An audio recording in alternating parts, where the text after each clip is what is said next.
ദേശീയ ശരാശരിയുടെ 3 ഇരട്ടി മഴ നമുക്ക് ഓരോ വർഷവും കിട്ടുന്നുണ്ട്. ഇടവപ്പാതിയായും തുലാവർഷമായും വേനൽ മഴയായി പോലും.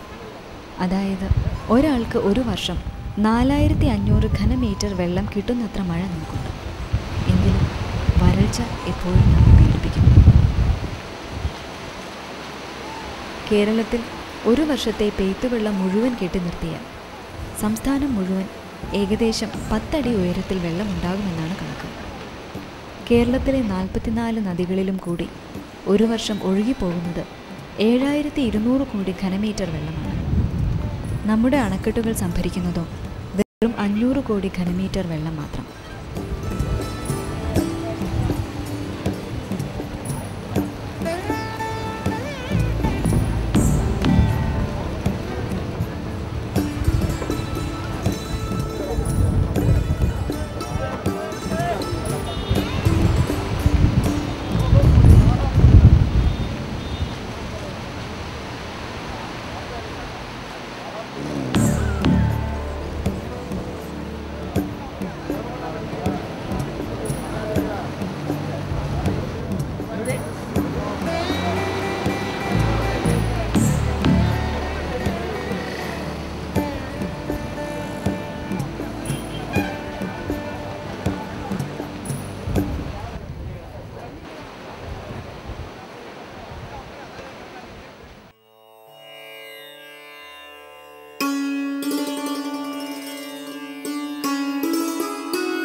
ഇരുളിൻ കരിമ്പാട കെട്ടിനു തീ കത്തിക്കാൻ തിരികൾ കൊളുത്തിയ പർവ്വതമുനമ്പുകൾ തുടരെ തല. സമുദ്രത്തിൽ എന്ന പോലെ കുട്ടനാട്ടിലും ചക്രവാളങ്ങൾ പ്രത്യക്ഷപ്പെടുന്നത് ആകാശം ജലവുമായി കൂട്ടിമുട്ടുന്ന അതിവിദൂരതകളിലാണ്.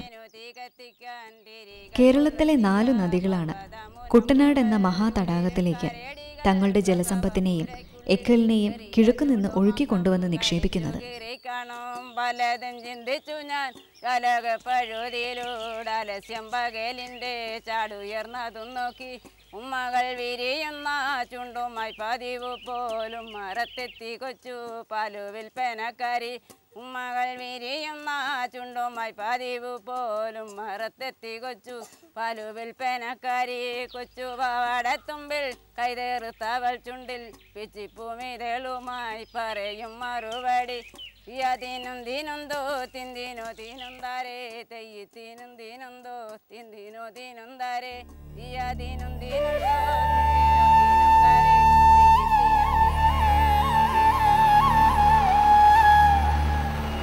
മഴ കുട്ടനാട്ടിൽ ആകാശത്തിലെ ജലത്തിൻ്റെ മണ്ണിലേക്കുള്ള പ്രയാണമല്ല, മറിച്ച് ആകാശത്തിലെ ജലവും ഭൂമിയിലെ ജലവുമായുള്ള ഒരു സംഗമമാണ്.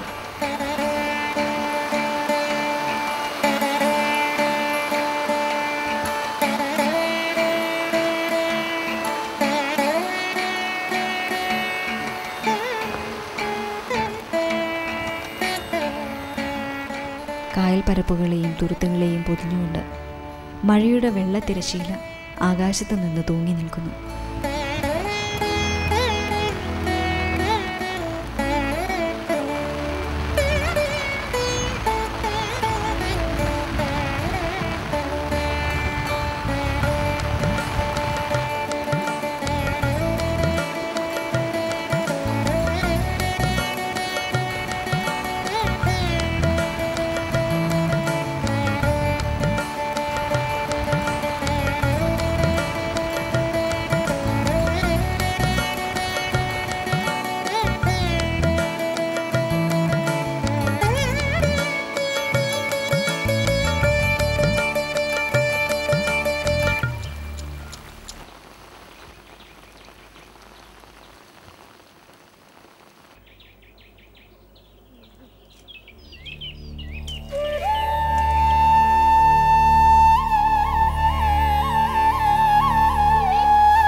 കുട്ടനാട്ടുകാർക്ക് മഴക്കാലം ഒരേ സമയം സന്തോഷവും ദുഃഖവുമാണ്.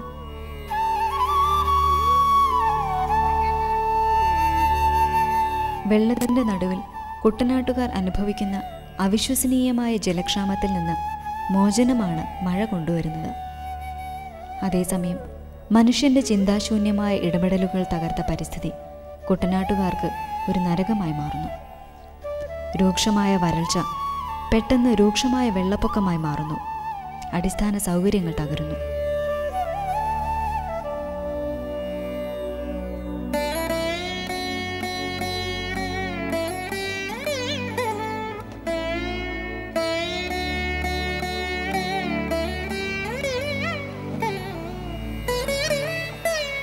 അറബിക്കടലിലൂടെയാണ് കേരളത്തെ നനയ്ക്കാനുള്ള മൺസൂൺ കാറ്റ് വരുന്നത്. തിരുവനന്തപുരത്ത് തുടങ്ങി മംഗലാപുരം, ഗോവ, മുംബൈ, ഗുജറാത്ത് വഴിയാണ് ഈ മഴയാത്ര. അത് അവസാനിക്കുന്നത് ഹിമവാൻ വഴി മുടക്കുന്നതോടെ. ജൂൺ ആദ്യവാരം തിരുവനന്തപുരത്ത് തുടങ്ങുന്ന ഈ യാത്ര തിരികെ ആരംഭിക്കുന്നത് സെപ്റ്റംബറിലാണ്.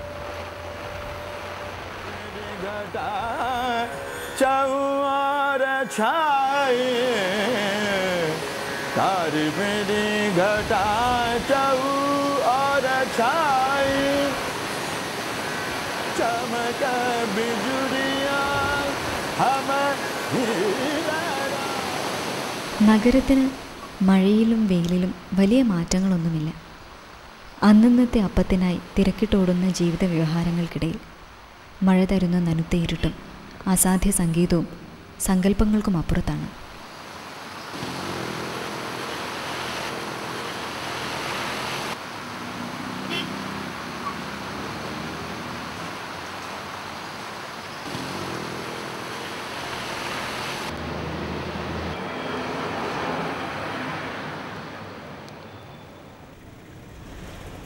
മഴ ആസൂത്രണമില്ലായ്മയുടെ ബാലപാഠങ്ങൾ എന്നും നമ്മുടെ ഭരണാധികാരികളെ പഠിപ്പിച്ചുകൊണ്ടേയിരിക്കുന്നു.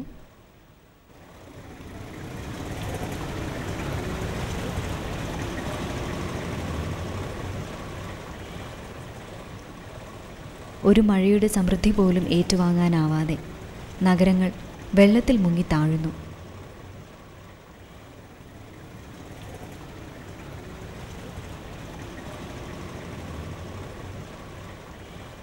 ഭൂമിയുടെ മൊത്തം അഴുക്കും മനുഷ്യരെ തേടി അവൻ്റെ നിത്യജീവിതത്തിലേക്ക് സാഗൂതം പ്രവേശിക്കുന്നു.